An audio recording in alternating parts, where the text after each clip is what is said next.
में प्यारे बच्चों, आप सभी को कॉन्स्टिट्यूशनल डे की शुभकामनाएं।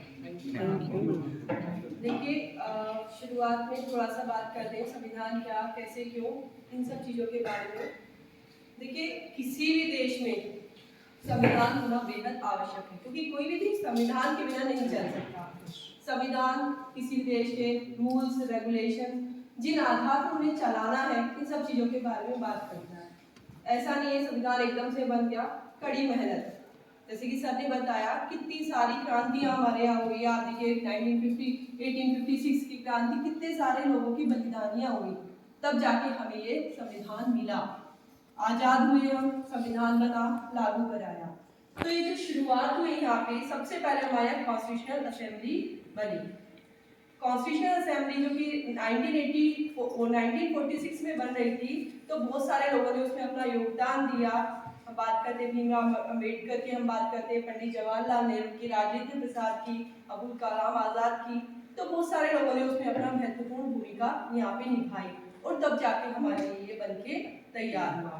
आज हम इसे सेलिब्रेट कर रहे हैं कि हाँ 26 नवंबर, तो हम एक तरीके से हम संविधान दिवस जो मना रहे हैं, पहले हम इसे राष्ट्रीय विधि दिवस के रूप में मना रहे थे। 19 या आप देखिए 2015 में नरेंद्र मोदी सरकार के द्वारा जो है, क्योंकि उस समय डॉक्टर भीमराव अम्बेडकर की 125 जो थी वो एनिवर्सरी थी, जन्म कह सकते हो आप, उनकी जन्म दिवस था। तो उसी उपलक्ष्य में इन्होंने इसको जो है एक तरीके से कॉन्स्टिट्यूशनल डे के रूप में डिक्लेयर कर दिया था, और हम इसे तब से सेलिब्रेट करने यहाँ पे शुरू हो गए। संविधान अगर ना हो तो आप अपनी कल्पना भी नहीं कर सकते, क्योंकि जो समय हमारा था अंग्रेजों के टाइम में ये। लेकिन मैं ये नहीं कहती हूँ कि हम उससे पहले अच्छे नहीं थे, उससे पहले हम बहुत अच्छे थे। अगर हम हमारी पुरानी संस्कृति परंपराओं को देखें, वो बहुत अच्छी थी। लेकिन हमारे अंदर कमी क्या थी? हमारे अंदर हमेशा से एक ही कमी थी, डिवाइड एंड रूल वाली। उसी नीति को अंग्रेजों ने पकड़ा, उसी नीति के आधार पर आप देखिए आज भी हमारे यहाँ कई दंगे होते हैं, झगड़े होते हैं, फसाद होते हैं, वही एक नीति एकमात्र कारण होती है। कुछ अलग नहीं, कुछ नया नहीं, सिर्फ और सिर्फ डिवाइड एंड रूल।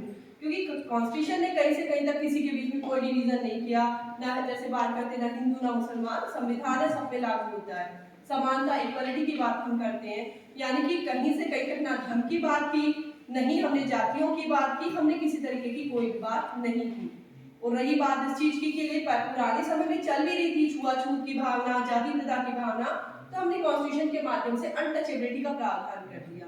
आप पढ़िएगा कभी मुल्क राज आनंद की अनटचेबिलिटी बुक है, बहुत सारी चीजें हैं जो कि हमें पुरानी समय की स्थिति के बारे में बता रही है।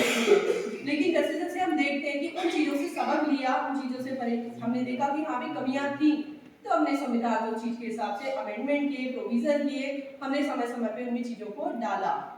और जैसे कि देखते हैं, ऐसा नहीं कि एक बार बना दिया तो बना दिया, हमेशा के लिए बन गया, क्योंकि ये नेचर है ना, ये दैट चेंज होता है। प्रकृति इंसान की हो चाहे आप किसी भी चीज की लो, बदलती ही रहती है। तो हमारे देश की स्थिति, संविधान कब बना? 1950 में बन के हमारा तैयार के लागू हो गया। ठीक, तो जब हमारे लागू हो गया तो परिवर्तन हुए, समय बदला, चीजें बदली, और चेंजेस के साथ साथ हमने संशोधन के भी प्रावधान संविधान में कर दिए, ताकि ये ना हो कि आज जो बन गया वो हमेशा के लिए वो लागू हो जाए, वो हमेशा चलता रहे। आप देखिए हमारे क्रिमिनल लॉ है, हमारे सिविल लॉ है, हमने सब में स्पेशल पावर डाली, inherent power of the court. ठीक है, उसी तरीके से हमने संविधान में भी पावर डाली कि amending power of the by the constitution. तो कहीं ना कहीं हम देखते हैं कि जैसे जैसे बदलाव होते हैं ना, तो उस बदलाव को हम उसके अंतर्गत शामिल कर सके, वो बदलाव चीज को शामिल हो सके। अब देखिए बदलाव की बात है तो हम देखते हैं कि कॉन्स्टिट्यूशन डे जो हम मना रहे हैं, तो शुरू में हमने देखा कि हमारे 26 नवंबर 1949 से हमने इसे जो है राष्ट्रीय विधि दिवस के रूप में चल रहे थे। फिर परिवर्तन हुआ, हमने उसे कॉन्स्टिट्यूशनल डे के रूप में एक मान, एक सम्मान कह सकते हो यहाँ पे देने के लिए हमने इसको माना। अब मना रहे हैं, इसके पीछे से इतना सा कारण है कि हम सब जो इतने सारे बैठे हैं ना, कम से कम हमें संविधान के प्रति आदर हो, मान हो, सम्मान हो, क्योंकि ऐसा संविधान जिसने हमें एक रेस्पेक्ट के साथ जीने की हिम्मत दी, ताकत दी। भाई देखो महिलाओं की स्थिति समाज सबको बताया कि क्या थी, भाई उस समय की स्थिति बद से बदतर थी। आप देखिए हमारे यहाँ आरपीसी में 497 उस समय रखा गया, क्योंकि महिलाओं को एक वस्तु के रूप में माना जाता था, लेकिन अब हटा दिया। कारण क्या? क्योंकि अब वो इक्वालिटी की कंडीशंस में आ गई है। तो परिवर्तन हुआ तो चेंजेस भी हुए। तो ना केवल संविधान, हर एक देश में हर एक जगह ये विधियां व्यवस्था होती है कि बदलाव को स्वीकार करें।